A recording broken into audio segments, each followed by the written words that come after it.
Em nome do Pai que me criou e do Filho que me resgatou, do Espírito Santo que me santificou. Divina vontade, reina na minha vontade. Ó minha mãe, eu te amo, tu me amas, dá-me igual da vontade divina a minha alma. Me abençoa, Mãe, para que todas as minhas ações sejam feitas diante de vossos olhos maternais. Vinde ao Espírito Santo, vinde por meio da poderosa intercessão do Imaculado Coração de Maria, vossa amadíssima esposa e nossa mãe. Amém. Suprema Majestade, eu venho em sua divina vontade, em nome de todos, do primeiro ao último homem que existirá na terra, para dar a ti as homenagens que tendes direito, as adorações, os louvores, o amor, as reparações por todos e por cada pecado. Venho, ó Senhor, na tua divina vontade, dou-te a minha vontade humana, por meio do Imaculado Coração de Maria, que possui todos os dons e os frutos da divina vontade. Dai-me então, Senhor, a tua divina vontade. Vem, ó divina vontade, nesta ação que eu estou a fazer e em todas as ações que eu farei durante este dia. Amém. Fiat. Vinde, ó Espírito Santo, vinde por meio da poderosa intercessão do Imaculado Coração de Maria, vossa amadíssima esposa e nossa mãe. Amém. Estudo 3, então vamos lá, né? Continuando aí os nossos estudos. Vai ser o próximo trecho, que é bem parecido com os anteriores. 3:47, 7 de março de 1900. A alma conformada ao divino querer chega a atar a Deus. Então Jesus está afirmando bastante esse tema de prender a Deus, né, por causa de sua vontade. Esta manhã, encontrando-me fora de mim mesma, né, saiu do corpo, tive que girar e girar para encontrar o bendito Jesus. Felizmente, entrei numa igreja e encontrei-o sobre um altar onde se celebrava o sacrifício divino. Subitamente corri e abracei-o, dizendo-lhe: finalmente encontrei-te. Fizeste-me girar tanto até me cansar. E tu estavas aqui.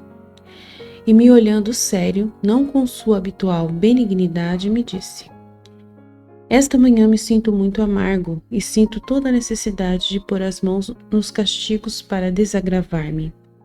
Eu, em seguida: meu amado, não é nada. Remediaremos isto agora mesmo. Derramarás em mim tuas amarguras e assim ficarás desagravado, não é verdade? E ele, condescendendo ao meu pedido, derramou em mim suas amarguras. Depois, estreitando-me a ele, como se tivesse se liberado de um grande peso, acrescentou: a alma conformada ao meu querer se sabe infiltrar tanto em minha potência que chega a atar-me tudo e, a seu gosto, me desarma como quer. Ah, tu, quantas vezes me amarras! E enquanto isso dizia, tomou seu habitual aspecto, doce e benigno. Então foi um momento muito feliz para Luísa, né? Que realmente ali ela conseguiu realmente ali, né, fazer do jeito que que ela quis, né? Ela fechou ali na vontade divina e Jesus queria, né, pôr as mãos aos castigos e não, ela conseguiu evitar isso. E nossa, muito bonito o jeito dela, né? Muito interessante o jeito que ela trabalhou com uma confiança muito grandiosa, né? Então a gente vê aqui o comportamento da alma, né, que está na vontade divina. O que quer dizer estar nessa conformação da vontade, à vontade de Deus? É essa segurança de poder dizer para ele: meu amado, não é nada, remediaremos isto agora mesmo. Então, uma alma totalmente assim, né, confiante. É isso que é estar conformada com a vontade de Deus. É uma alma sempre confiante, que não tem medo de Deus, que é segura de que Deus e ela são um só, que os dois pensam igual, que os dois estão juntos na mesma fusão, no mesmo caminho, fazendo juntos o trabalho. Então ela é muito segura, né? Isso é o significado de estar conformado à vontade de Deus. Estar segura de que você e Deus pensam igual. Você já está tão assim, conformada com Deus, tão configurada aos pensamentos divinos, que você consegue infiltrar no poder divino com essa segurança. E fecha ele, né, dentro de sua alma, como ele mesmo disse no trecho anterior que nós estudamos, ao nosso gosto, ao seu gosto, e me desarma como quer, como ela fez, porque ela remediou ali mesmo, tomando sobre ela as amarguras de Jesus e resolvendo o problema dele. E ali ele ficou tranquilo, doce, benigno, e ele se sentiu realmente liberado de um grande peso, realmente foi desagravado todo aquele peso que ele estava sentindo da ira divina, da ira da justiça que queria castigar as almas. Então, o que é importante entender que o filho da divina vontade é seguro, é confiante, conversa com Deus sem medo, sem nenhum temor exagerado, mas sim com um temor amoroso, em que sabe que Deus está junto com ele e ele está com Deus na mesma direção, com a mesma vontade. Então ele sabe, tem segurança de que Deus pensa igual, que ele consegue pensar igual a Deus, né? Já está seguro de estar numa convivência com Deus muito íntima, muito segura, né? De uma presença verdadeira. Não tem medo nenhum de Deus, né? Tudo vai fazer conforme Deus quer. Então, é justamente um momento muito lindo. Ainda mais no momento que era a missa, né? Ela encontrou ele numa missa, ele estava sério, né? E estava se sentindo amargo, ofendido pelos pecados, né? E querendo castigar as almas. Mas aí ela tranquila disse: não, vamos resolver isso, mas agora mesmo. Eu sou aqui para você, pode me usar. Então, uma segurança muito grande, né? Derramarás em mim as tuas amarguras e assim ficarás desagravado. Olha que confiança. É o que Deus espera de nós, é essa confiança de filhos, né? O filho da divina vontade é essa pessoa, essa alma conformada ao meu querer, é essa alma 100% confiante, próxima do Pai.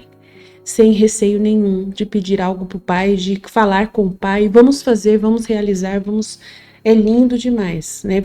Você tem confiança de que Deus e você são um só e que ambos pensam juntos da mesma forma e ambos fazem as coisas juntos. Por isso que quer dizer esse fechar Deus dentro da alma, de me atar, prender, acorrentar Deus, né? Infiltrar no poder de Deus, porque ela e Deus é um só. Então é uma certeza muito grande que Jesus diz que ele se configura a alma e a alma se configura a ele, um círculo onde ela está, como ele disse, preso. Ele está preso dentro dessa alma e ela está presa na vontade de Deus. Os dois estão juntos na mesma direção, caminhando na mesma direção. E ambos são como uma só família, onde todos estão juntos, unidos para um ajudar o outro. É muito lindo esse trabalho, né? Que o Filho da Divina Vontade vai realizar na Divina Vontade, né? É muito grande. Então vamos para o próximo trecho, que é o 357, 2 de abril de 1900. Jesus julga não segundo as obras que se fazem, mas segundo a vontade com que se obra. Esta manhã, sofri muito pela ausência do meu amado Jesus. Mas ele recompensou minhas penas, satisfazendo um desejo meu de querer saber uma coisa que há muito eu desejava. Então, depois de ter girado em busca de Jesus, e que agora o chamava com a oração, agora com as lágrimas, agora com o canto, pois talvez pudesse ficar ferido por minha voz e se deixasse encontrar, mas tudo em vão. Tenho repetido os meus gemidos, a quem encontrava perguntava sobre ele. Finalmente, quando meu coração se sentia despedaçado e que não podia mais, o encontrei, mas o via de costas e, lembrando-me de uma resistência que lhe fiz, aqui direi no livro do confessor, pedi perdão, e assim parece que nos pusemos de acordo. Tanto que ele mesmo me perguntou o que queria, e eu lhe disse: diga-me, para conhecer sua vontade sobre o meu estado, especialmente o que devo quando me encontro com poucos sofrimentos e você não vem. Se você vem, é quase uma sombra. Então, não te vendo meus sentidos, o sinto em mim mesma. E encontrando-me nessa posição, sinto como se pusesse do meu e não fosse necessário esperar a vinda do confessor para sair daquele estado. E Jesus disse: sofras ou não sofras, venha eu ou eu não venha, teu estado é sempre de vítima, muito mais que esta é a minha vontade e a tua. E eu julgo não segundo as obras que se fazem, mas senão segundo a vontade com que se obra. É muito importante essa informação, muito séria. E eu, Senhor, meu Senhor, está bem como dizes, mas me parece que estou inútil, e se perde muito tempo, e sinto um incômodo, um temor, e além disso, fazer vir ao confessor me atormenta a alma, que não for se a tua vontade. E ele, pensas tu que seja pecado fazer vir ao confessor? E eu, não, mas temo que não seja a tua vontade. E ele, deves fugir do pecado, mesmo da sua sombra, mas do resto não deves preocupar-te. E eu, e se não fosse a tua vontade, em que aproveitaria estar assim? E ele, me parece que minha filha quer fugir do estado de vítima, não é verdade? E eu, ficando vermelha, disse, não, Senhor, digo isso pelas vezes que não me fazes sofrer e não vens. De resto, faz-me sofrer e eu não me preocuparei. E Jesus, e a mim parece-me que queres fugir. Além disso, você sabe que horas eu reservei para vir aqui e comunicar minhas dores? Se é a primeira, a segunda, a terceira ou talvez a última hora? Por isso, distraindo-te de mim e esforçando-te por sair, ocupar-te-ás em outra coisa. E eu vindo não te encontrarei preparada. Darei a volta e irei a outra parte. E eu, toda assustada, jamais seja o Senhor, não quero saber outra coisa senão a tua santíssima vontade. E ele permanece calma e espera o confessor. Dito isto, ele desapareceu. Parece que me sinto aliviada de um grande peso por este falar de Jesus. Mas com tudo isto não diminuiu em mim a pena dolorosa quando Jesus me priva dele. E aí tem uma nota que se não se tem notícia deste livro do confessor. Mas deve ser um livro que ela anota os pecados que ela acha que cometeu, né?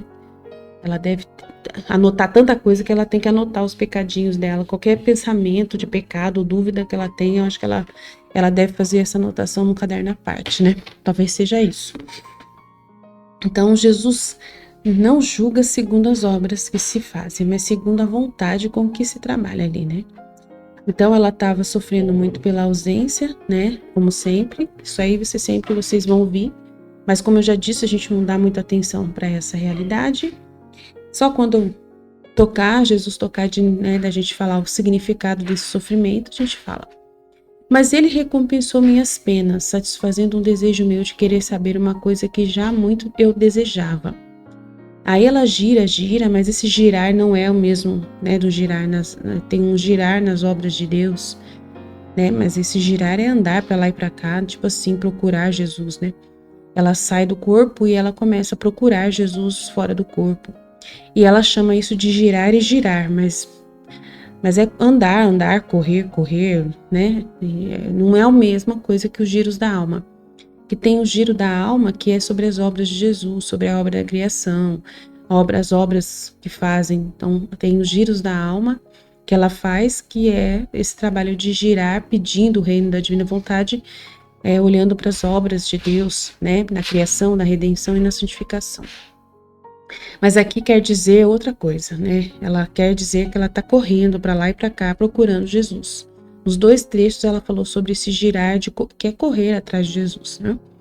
E chamava ele com a oração, ora chamava ele com choro, né, sofrendo, ou com canto, cantando. Talvez pudesse ficar ferido por minha voz e se deixasse encontrar, mas tudo em vão. Tendo repetido os meus gemidos, a quem encontrava perguntava sobre ele. Então ela encontrava alguma pessoa nesses giros todos, anjos, santos, não sei para onde ela ia. E finalmente, quando meu coração se sentia despedaçado e que não podia mais, o encontrei. Mas o vi de costas. Então ele estava de costas. E lembrando-me de uma resistência que lhe fiz, ela fez uma resistência a ele, alguma coisa que ela ficou brava. Aí ela anotou essa resistência no livro do confessor para confessar o pecado e pedir perdão. E assim parece que nos pusemos de acordo. Então ele estava ofendido com ela e como se tivesse, né? E ela lembrou, ele tá de costas, então é porque eu fiz uma resistência a ele. Aí lembrou, pediu perdão. Aí ele perdoou. Ficamos de acordo, tanto que ele mesmo me perguntou o que eu queria, e eu lhe disse, diga-me, para conhecer sua vontade sobre o meu estado, especialmente o que devo fazer, quando me encontro com poucos sofrimentos e você não vem. Então a Luísa, ela tem essa realidade de o confessor vir todos os dias na casa dela, né? E ela fica preocupada com essa realidade de medo de ser uma folga da parte dela, um abuso da parte dela, de ter esse benefício do padre vir todos os dias na casa dela. Qual pessoa que tem um padre que vem todo dia na casa? Ninguém, nenhum leigo tem esse conforto, né? Tem essa graça, tem esse privilégio. E ela tem, então ela se sente meio assim, né? A humildade dela deixa ela meio nervosa com essa realidade. E como ela é uma vítima, ela acredita que o confessor tem que vir se ela estiver sofrendo, se ela estiver presa lá no estado de petrificação, se ela estiver realmente servindo a alguma coisa. Mas como ela está privada de Jesus, ele não vem pedir sofrimentos para ela. E ela não está sofrendo quase nada. Então o padre vem, ele pergunta: e aí, como foi seu dia? Você sofreu hoje? Ah, você foi crucificada hoje? Ah, Jesus veio falar com você hoje? Não, hoje Jesus não veio. Hoje Jesus não apareceu. E eu também não senti nada de sofrimento. Então ela fica numa situação meio chata, né? De falar pro padre que não aconteceu nada. Então é bem compreensível ela ficar nesse estado. Então ela fica questionando, será que é vontade de Deus mesmo? Porque se fosse vontade de Deus, Jesus estaria aqui resolvendo todos os problemas, né? Estaria aqui me crucificando, estaria aqui trazendo sofrimentos, a coroa de espinhos, estaria aqui comigo. Mas se ele não vem, é sinal de que eu não sirvo mais para nada, né? E o padre fica vindo todo dia, que situação chata, meu Deus, que complicado. Então é mais ou menos isso a situação dela. E aí ela tá reclamando com ele. Olha, eu quero saber, eu quero conhecer se é realmente a sua vontade, esse meu estado de vítima. Porque, né, é difícil, eu tô com poucos sofrimentos, você não tá vindo, e se você vem muito rápido, então eu não te vendo, os meus sentidos os sinto em mim mesmo, me sinto livre, né, de todas as coisas que estão embutidas aí, e encontrando-me nesta posição, sinto-me como se pusesse da minha vida, com a minha vontade, como se eu tivesse solta, sem a sua vontade aqui, e eu tivesse sozinha, não tem mais a sua vontade, e não fosse necessário então mais a vinda do confessor para isso, né? E aí eu sinto que ele não precisa vir mais. E aí Jesus fala, sofras ou não sofras, aconteça o que acontecer, se você sofrer, amém, se você não sofrer, amém também. Venha eu ou não venha, teu estado é sempre de vítima. Muito mais que esta é a minha vontade e a tua. Então você precisa querer ser vítima e eu quero também. E eu julgo não segundo o fato acontecido. Se você sofreu, se você não sofreu, se você chorou, se você não chorou, se foi ruim, se foi bom. Ele não julga segundo a obra que se faz, mas segundo o estar à disposição dessa obra. Segundo a vontade com que se obra. Então estar ali à disposição, ela tem que ficar ali à disposição. Não aconteceu? Amém, fiat. Aconteceu? Amém, fiat. O padre veio, padre, hoje não aconteceu nada, mas amém, fiat. Eu estou à disposição, né? Então, ela fala isso, tudo bem, eu entendi, mas me parece que eu estou inútil lá, parece que não sirvo para nada. E que tá se perdendo tempo esses dias que eu não sofro. E eu tô sentindo incomodada, um medo, né, com isso. E além disso, fazer vir o padre todo dia me atormenta a alma, tá vendo? É muito complicado para ela trazer o padre todo dia, fazer o padre vir todo dia na casa dela. Que coisa. Parece que não é mais a tua vontade. E ele fala, pensas tu que seja pecado fazer vir o confessor na sua casa todos os dias? Não, mas temo que não seja essa a tua vontade. E ele fala assim, deves fugir do pecado, mesmo da sombra do pecado, mas do resto não deves te preocupar. É eu que mando aqui, eu que decido, é o meu jeito de agir e tal, né? E se não fosse a tua vontade, em que aproveitaria eu estar assim? E ele, me parece que você tá querendo fugir do estado de vítima, não é verdade? Então ele tá tocando uma ferida nela agora. E ela, ficando vergonhada, disse, não, senhor, não é isso, pelo amor de Deus, não é essa a minha intenção. Eu só tô reclamando porque o senhor não me faz mais sofrer e não vem. De resto, faz-me sofrer todos os dias e eu não me preocuparei, ficarei tudo bem. Ele pode vir todo dia aqui, mas eu tô sofrendo, eu falo pra ele, hoje eu sofri, hoje foi isso, foi assim. Mas aí ele vem e eu fico sem falar nada. Jesus entende, né, o que ela tá querendo dizer, mas ele brinca com ela, força a natureza dela um pouco ali, pra ela ficar com medo, né. E aí ele começa a falar, eu acho que você tá querendo fugir do estado de vítima. Nossa, isso mexe com o medo dela. E aí ele fala que me parece que você quer fugir do estado de vítima. Além disso, você sabe que horas eu te reservei para vir aqui?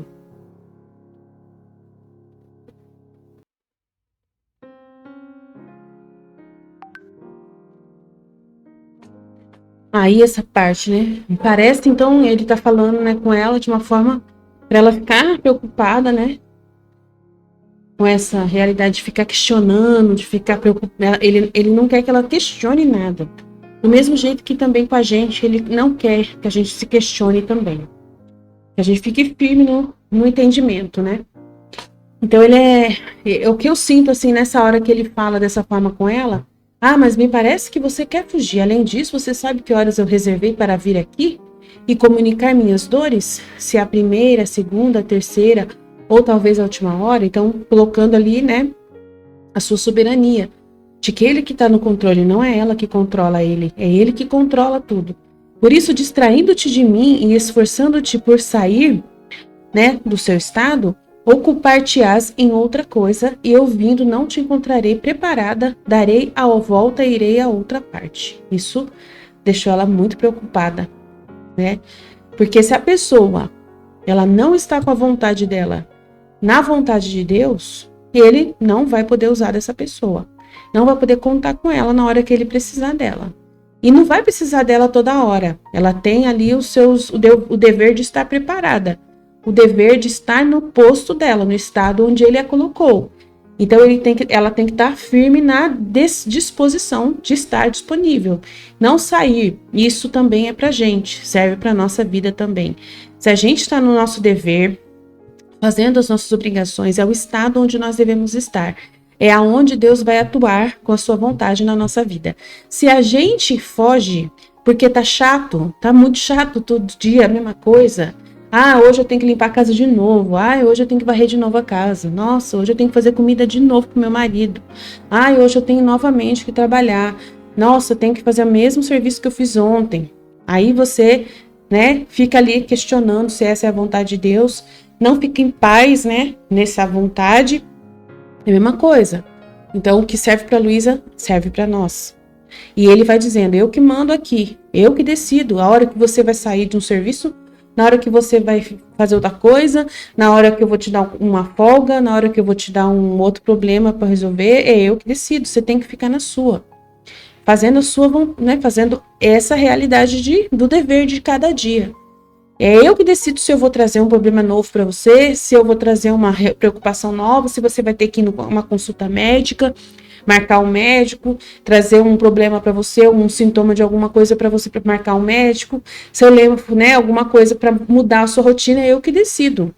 É você que sabe, não é eu. Então você não vai ficar questionando nada, nem fazendo nada da sua cabeça, inventando coisas da sua cabeça. E pensando assim, eu acho que tá na hora de tomar uma decisão por minha própria conta, né? Eu ganhei um dinheiro, acho que eu vou fazer não sei, alguma coisa para mim ficar mais bonita, vou lá, não sei aonde fazer isso. Será que é vontade de Deus? Não vou nem perguntar se é vontade de Deus. Se eu tenho dinheiro e tô com vontade, é a vontade de Deus. Então, gente, tomar muito cuidado, porque, né? Vou fazer uma lipoaspiração. Será que é vontade de Deus? Né? Então, a divina vontade, ela vai se preocupar com as coisas que são úteis, né, para sua alma, e não aquilo que é útil, né? E aí não é proibido fazer algo assim, dependendo da situação que você está de saúde, né? Então a gente tem que verificar, tem que ver o que é mais útil, né? Que às vezes você quer fugir do seu estado. Às vezes esse dinheiro Deus quer que você reserve para outra coisa. E você está querendo usar para seu bem, bel prazer. Aí você, eu vou sair da divina vontade. Só para fazer uma lipoaspiração, depois eu volto. Então, né? Não sei. Pode ser, né? Pode ser que alguém pense dessa forma. E daí? Será que é a vontade de Deus? Você pediu pro seu esposo? Você conversou com seu esposo? Né? Você tem esposo, então você conversou com ele, né? Ele que ficou falando na sua cabeça para você que ele queria que você fizesse uma lipoaspiração.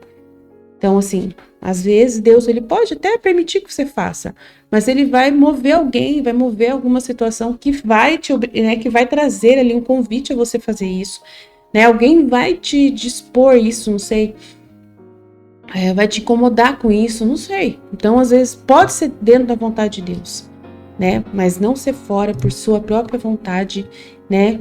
Querer fazer uma coisa do seu jeito, né? Porque você tá incomodada com alguma coisa que tá te incomodando. Do mesmo jeito que tá incomodando a Luísa, o confessor vir, ela foi perguntar para Jesus, ela foi rezar, esperou Jesus vir para ela e perguntar para ele. Ela não tomou a decisão sozinha. Então, quem vive na vontade divina, reza, conversa com Deus, pede sinais para Deus, pede ajuda de Deus, né? E quem viver na vontade divina não vai fazer nada sem rezar, nada sem colocar isso nas mãos de Deus, né? Você vai falar, Senhor, eu tenho tudo, não tá faltando nada. Eu já ajudei, né? Já fiz minha esmola, já fiz a minha solidariedade do mês, já tô ajudando pessoas, mas eu tô com valor, né? E eu queria colocar na sua vontade o meu desejo de fazer uma lipoaspiração. O que o senhor acha? Me fala, né? Move-se, Senhor. Eu vou conversar com meu esposo, vou perguntar para ele também o que ele pensa, porque eu só quero fazer se for a tua vontade. Se não for a tua vontade, me dá um sinal claramente do que esse dinheiro pode ser útil para outra coisa, né? Me mostra. Então, não custa nada. Até na divina vontade você pode perguntar essas coisas para Jesus, né? Ah, Aline, mas é uma coisa muito fútil. Mas de repente é uma jovem de 30 anos que tem condições e ela quer viver na vontade divina e ela quer perguntar para Jesus se ele permite que ela faça isso e aí. Então eu tenho que dispor qualquer coisa aqui, né? É um exemplo, é a lipoaspiração, mas pode ser qualquer outra coisa, comprar uma moto, né? Tirar a carta de moto, né? Por algum motivo, né? Que às vezes ela acha justo, que seria interessante, não sei. Tanta coisa que pode ser também visto como fútil, mas de repente é uma coisa que tá no poder da pessoa decidir se ela pode ou não fazer, mas ela quer fazer tudo na vontade de Deus, sem sair da vontade de Deus. E como a Luísa estava incomodada com uma coisa, ela quis perguntar para Deus, Senhor, o que você acha? Tem a ver com a minha vida? Eu fazer isso, eu fazer aquilo? Né? Então, Jesus falando que eu não olho para a obra, eu olho com a vontade com que se obra. Qual é a intenção disso? Qual a intenção de fazer essa lipoaspiração? Né? Como que é? Qual a intenção? Que valor é esse? É vaidade pura, por simples pura, ou tem alguma função para a saúde, para diminuir a gordura corporal? Isso está sendo incômodo para a saúde, mas como que funciona isso? Será que isso realmente não vai trazer um mal? Então tem tanta coisa, eu não sei nada, nunca fiz isso na minha vida, não sei como funciona, não sei se tem um mal ter, né? Se isso é um bem que pode trazer um bem para o corpo da pessoa, eu não sei de nada, só estou dando um exemplo, tá bom? Um exemplo de uma coisa que pode ser questionada, né? Se deve ou não fazer na divina vontade, que tudo pode ser feito com Deus, sem Deus nada, não deve se fazer nada. Por isso que ele fala, fuja do pecado mesmo da sua sombra, porque pode ser um pecado se for com a intenção de ser vaidade, com a intenção de chamar a atenção de outros homens, de outros pensamentos assim, ou então de ter inveja de provocar inveja das outras mulheres, de falar para falar para todo mundo que fez, né? Entendeu? Tem um comportamento que pode virar pecado por causa de um ato desse. Então, do pecado você deve fugir, mesmo da sua sombra. Mas as outras coisas, se tem um sentido correto, da vontade certa, na intenção reta, se é para o bem do casamento, se é para poder manter uma aparência sóbria, né? Se é para a saúde, sim, 100% a saúde mental, física, psicológica da mulher, se tem algum benefício real, amém. Deus, ele não vai ficar questionando. Mas se for por simples e pura vaidade e por outros motivos que não são verdadeiros, né, em Deus, aí vai ser perigoso. Então, eu tô dando um exemplo dentre muitos outros que você pode, né, pensar, tá bom? Aí ele fala assim, e ela ficou toda assustada e falou, não, Senhor, não é isso, eu não quero saber de outra coisa, senão realmente fazer somente a sua vontade. Deve ter certeza que é a sua vontade. E aí ele fala, então permanece calma e espera o confessor, né? O confessor vai vir todos os dias e fique em paz. Dito isto, ele desapareceu e assim me sinto aliviada de um grande peso por este falar de Jesus. Mas não diminuiu em mim a pena dolorosa de quando Jesus me priva dele, que é aquilo que ela sempre vai reclamar, mas que a gente deixa no coração de Deus. Amém? Então, eu espero que você tenha entendido. Qualquer coisa, ficar firme nesse pensamento, né, de que Deus não olha a obra que faz, mas sim a vontade com que faz. Então, em tudo, você participa da igreja. Você participa da igreja. Pode ser que você foi responsável de um grande evento na igreja, de um retiro incrível, maravilhoso, e deu tudo certo. Deus não olhou para o serviço do retiro. Ele não olhou para a obra que foi feita, se deu certo, se não deu certo. Ele olhou para a intenção com que você fez. Se você fez a intenção pura, só por amor a Deus e agradar a Deus e salvar almas, amém. Glória a Deus nas alturas. Mas se teve outra intenção de querer provar alguma coisa para alguém, ter vaidade no seu coração, ter outros pensamentos, aí Jesus não se agrada. Então, tem que tomar muito cuidado e sempre olhar para dentro do seu coração e saber com que intenção você está fazendo todas as coisas que você faz. Deus abençoe você. Estivemos reunidos e continuaremos sempre no amor e na misericórdia de Deus Todo-Poderoso, Pai, Filho e Espírito Santo. Amém. Jesus, eu confio em vós. Aí tem as informações aqui, olha, que vocês podem ler para, né, ajudar mais na fixação do conteúdo. Amém? Eu não vou ler, mas vocês vão ler e o que puder ajudar vocês vai ser muito bem-vindo com qualquer coisa, né? Deus abençoe a todos.